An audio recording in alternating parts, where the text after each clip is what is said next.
Bismillahirrahmanirrahim. Assalamualaikum warahmatullahi wabarakatuh. Perkenalkan, nama saya Abdul Hamid dengan NIM A1I121001, jurusan Pendidikan Matematika, Fakultas Keguruan dan Ilmu Pendidikan, Universitas Halmahera. Baik, di sini saya akan menjelaskan tentang teknologi informasi. Yang pertama, perkembangan teknologi informasi. Yang kedua, teknologi informasi berbasis komputer. Yang ketiga, pemanfaatan internet dalam pendidikan. Yang keempat, learning management system atau LMS. Yang kelima, multimedia. Yang pertama, perkembangan teknologi dan informasi. Teknologi informasi adalah suatu teknologi yang digunakan untuk mengolah data, termasuk memproses, mendapatkan, menyusun, menyimpan, memanipulasi data dalam berbagai cara untuk menghasilkan informasi yang berkualitas. Perkembangan teknologi informasi ditandai dengan adanya perkembangan teknologi industri atau revolusi industri. Yang pertama, revolusi industri 1.0. Sebelum revolusi industri 1.0 terjadi, manusia memperoleh barang atau jasa hanya dengan mengandalkan tenaga otot, tenaga angin, tenaga air, bahkan tenaga hewan. Sehingga pada tahun 1776 ditemukannya mesin uap oleh James Watt. Penemuan mesin uap ini digunakan dalam proses produksi sebuah barang. Kemudian yang kedua, revolusi industri 2.0. Kemunculan revolusi industri 2.0 terjadi di awal abad ke-20 yang dikenal dengan revolusi teknologi. Revolusi industri ini ditandai dengan adanya penemuan tenaga listrik yang membuat mesin uap yang tadinya sering digunakan dalam proses produksi semakin lama digantikan dengan adanya tenaga listrik. Kemudian yang ketiga adalah revolusi industri 3.0. Kemunculan revolusi industri 3.0 yang terjadi pada akhir abad ke-20 ditandai dengan adanya teknologi digital serta internet. Jika dibandingkan dengan revolusi sebelumnya, revolusi industri 3.0 ini dipicu dengan adanya berbagai mesin yang dapat bergerak dan juga berpikir secara otomatis yang dibuat dalam bentuk komputer dan juga dalam bentuk robot. Kemudian yang keempat adalah revolusi industri 4.0. Inilah revolusi yang sedang kita hadapi saat ini. Meskipun manusia masih dalam proses pembenahan, tetapi dampaknya sudah dapat kita rasakan saat ini. Industri 4.0 adalah tren utama di dunia industri yang menggabungkan teknologi otomatisasi dan teknologi siber. Kemudian materi yang kedua adalah teknologi informasi berbasis komputer. Teknologi informasi berbasis komputer merupakan suatu sistem pengolahan data menjadi informasi yang berkualitas dan digunakan sebagai alat bantu dalam pengambilan keputusan, koordinasi dan kendali, serta visualisasi dan analisis. Kemudian selanjutnya adalah komponen-komponen komputer. Pertama, hardware. Hardware atau perangkat keras yaitu komponen yang dapat dilihat dan diraba. Komponen ini membentuk suatu kesatuan sehingga dapat digunakan dalam sistem komputer. Berikut ini hardware yang dibedakan menurut fungsi dan kegunaan beserta contohnya. Yang pertama, input device atau perangkat input atau masukan. Hardware sejenis ini berguna untuk memasukkan informasi maupun data, baik itu dalam bentuk video, teks, gambar, audio, dan lain-lainnya ke dalam sebuah komputer. Ada beberapa contoh hardware tersebut yaitu mouse, keyboard, dan scanner. Yang kedua, proses device atau perangkat proses. Jenis perangkat keras yang satu ini dapat berguna dalam mengolah data sekaligus menjalankan proses yang ada pada sistem komputer. Contoh proses device tersebut adalah CPU, RAM, VGA, dan masih banyak lagi. Kemudian yang ketiga adalah output device atau perangkat output atau keluaran. Hardware jenis ini berguna dalam menampilkan informasi dan mencetak hasil input data user lakukan. Ada data ataupun informasi tersebut berasal dari hardware input yang sudah melewati hardware proses, misalnya seperti monitor, proyektor, hingga printer. Kemudian yang keempat adalah storage device atau perangkat untuk menyimpan, yaitu yang lebih dikenal sebagai perangkat untuk menyimpan. Storage device merupakan salah satu jenis hardware yang berfungsi menyimpan data-data komputer. Contohnya seperti hard disk, flash disk, dan optical disk. Yang selanjutnya adalah peripheral atau perangkat tambahan.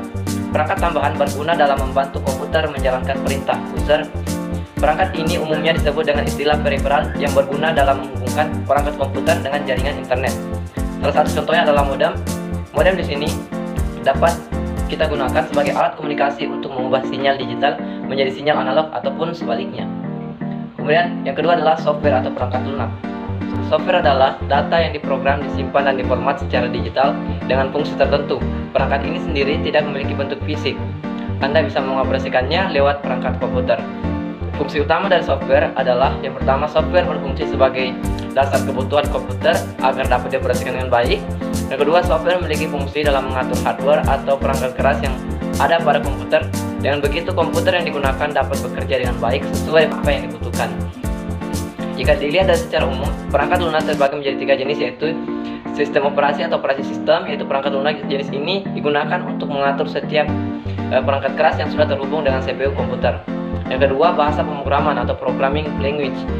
Jenis perangkat lunak yang satu ini adalah bahasa yang digunakan dalam pembuatan sebuah program. Jika ditelusuri, berdasarkan contohnya terdapat beberapa macam bahasa yang bisa kita ketahui, yaitu seperti Java, PHP, HTML, C++, dan masih banyak lagi. Kemudian yang ketiga adalah program aplikasi. Program aplikasi di sini merupakan sebuah perangkat lunak yang umumnya sudah banyak digunakan dalam penyelesaian tugas-tugas tertentu. Di dalam hal ini, software dapat berfungsi sesuai dengan tujuan pembuatannya, yaitu salah satu contohnya adalah Excel, Microsoft Word, kalkulator, dan yang lainnya. Kemudian untuk yang ketiga adalah brainware. Brainware adalah orang yang menggunakan, memakai ataupun mengoperasikan perangkat komputer. Seperti contoh dari brainware yaitu program Newton serta orang yang sedang menggunakan perangkat komputer. Fungsi dari brainware secara umum yaitu yang pertama sebagai administrator, yaitu tugas seorang yang dianggap memiliki kemampuan untuk mengelola suatu sistem operasi beserta juga program-program yang dijalankan dari sebuah komputer atau jaringan dalam perusahaan. Kemudian yang kedua, sebagai programmer. Nah, dengan bergantungnya dunia dengan teknologi, maka begitu juga perusahaan yang punya mereka sendiri, program sendiri yang bertugas untuk membuat program yang dibutuhkan perusahaan dalam sistem komputerisasi. Kemudian yang ketiga adalah sebagai operator. Setelah program Word dan administrator, berikutnya adalah operator yang bertugas untuk menjalankan sistem operasi serta program dalam perangkat komputer. Perusahaan di sini, operator akan bertindak dalam melakukan perawatan sistem operasi komputer, menyiapkan akses pada data dan informasi dan lainnya. Kemudian materi selanjutnya adalah pemanfaatan internet dalam pendidikan. Internet merupakan salah satu sarana pembelajaran yang ampuh karena kemampuan atau potensi yang dimilikinya yang memungkinkan dikembangkannya dalam masyarakat dan pelajar yang bersifat global. Salah satu contoh pemanfaatan internet dalam pendidikan yaitu menggunakan aplikasi Mendeley. Nah, Mendeley merupakan salah satu perangkat lunak yang memanajemen referensi berbasis open source yang dapat diperoleh secara gratis dan mendukung berbagai platform seperti Microsoft Windows, Apple macOS maupun Linux. Versi terbaru dari Mendeley bahkan sudah mendukung sistem operasi di Android, sehingga perangkat ini dapat digunakan pada ponsel. Mendeley membantu dalam menyisipkan penulisan dan penformatan kutipan atau citation. Dengan bantuan aplikasi ini, kita tidak akan kesulitan dalam membuat citation atau tidak perlu lagi pakai cara manual dalam menyisipkan citation dalam pembuatan daftar pustaka. Kemudian materi selanjutnya adalah Learning Management System atau LMS. Learning Management System atau LMS secara umum adalah perangkat lunak yang dirancang untuk mendistribusikan dan mengatur penyampaian materi pembelajaran. LMS merupakan aplikasi perangkat lunak untuk kegiatan online yang menyediakan bahan e-learning dan tes untuk mahasiswa dan atau tenaga kerja. LMS mendukung berbagai aktivitas antara lain administrasi, penyampaian materi pembelajaran, penilaian tugas dan kuis, pelacakan atau tracking, monitoring, kolaborasi, dan komunikasi atau interaksi. Kemudian materi yang terakhir adalah multimedia. Salah satu contoh multimedia yaitu search engine. Search engine adalah alat online yang dirancang untuk mencari situs web di internet.